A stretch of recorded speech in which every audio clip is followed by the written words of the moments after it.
இந்த நாட்டில் தமிழ்நாட்டில் தமிழர்களுக்கு 5 லட்சம் இளைஞர்களுக்கு தமிழ் எழுத படிக்க தெரியவில்லை என்பது வேதனை, வெட்கப்பட வேண்டும் தமிழர்களாகிய நாம்.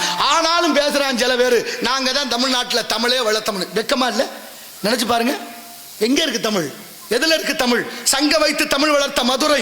சிங்கப்பூர்ல 17 தமிழ் சங்கம் இருக்கு. ஜெர்மனில ஒரு பொண்ணு தமிழ் ஆராய்ச்சி மையம் 100 கோடி ரூபாய்க்கு தொடங்கி இருக்கிறா, ஜெர்மானிய காரி.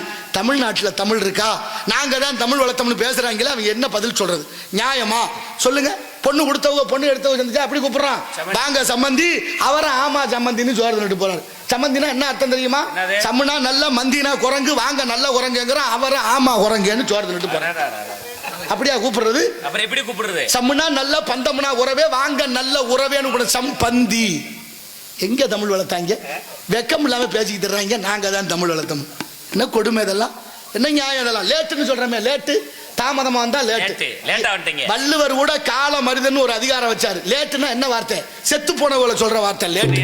ஆனா இந்த கொடுமை தான் இந்த நாட்டுல, படிச்சவன்ல இருந்து படிக்காத வரைக்கும் மொத்தமா லேட்டுங்கிறேன். அப்படின்னா தமிழ் எப்படி வளர்த்துருக்காங்க பாருங்க. சொல்றேன், வெக்கம் இல்லாம நாங்க தான் தமிழுக்கு உத்தரவாதம். தமிழ்ல பேசுறான எவனாவது ஒழுங்கா? அழகு மொழி. என்னை நன்றாக இறைவன் படைத்தனன், தன்னை நன்றாக தமிழ் செய்யுமாறு நெஞ்சையல்லு சிலப்பதிகாரம் அணி ஆரம் படைத்த தமிழ்நாடு. வள்ளுவன் தன்னை உலகினுக்கு தந்து வாழ்வுகள் கொண்ட தமிழ்நாடு. நெஞ்சையல்லு சிலப்பதிகாரம் அணி ஆரம் படைத்த தமிழ்நாடு. எங்கள் வாழ்வும் எங்கள் வளமும் மங்காத தமிழ் என்று சங்கே முழங்கு. இறைவனுக்கு பிடித்த மொழி வடவேங்கடம் தென்குமரி ஆயிடை தமிழ் கூறு நல்லுலகம். எவ்வளவு மகத்துவம் வாய்ந்த மொழி!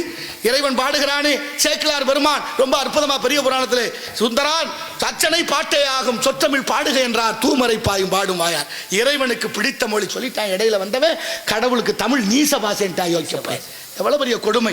அவனை எல்லாம் தூக்கி வச்சு கொண்டாடிக்கிட்டு இருக்கான். நமக்கு என்னதுக்கு பெரிய இடத்து போல அரமணை கோழி முட்டை அம்மிக்கல்ல உடைக்க. இந்த இடத்தினுடைய சிறப்பை பார்த்த அந்த நாட்டுக்கு எத்தனையோ மகான்கள் சுதந்திரத்துக்கு பாடுபட்டு இன்னைக்கு வரைக்கும் சின்ன மருது பெரிய மருதனுடைய பிள்ளைகளை கடாரம் காடான் மலேசியா கடம் நாடு கடத்தினாங்க. நாடு கடத்தி எப்படி இறந்தார்கள் யாருக்கா தெரியுமா? ரத்தம் கொதிக்கும்.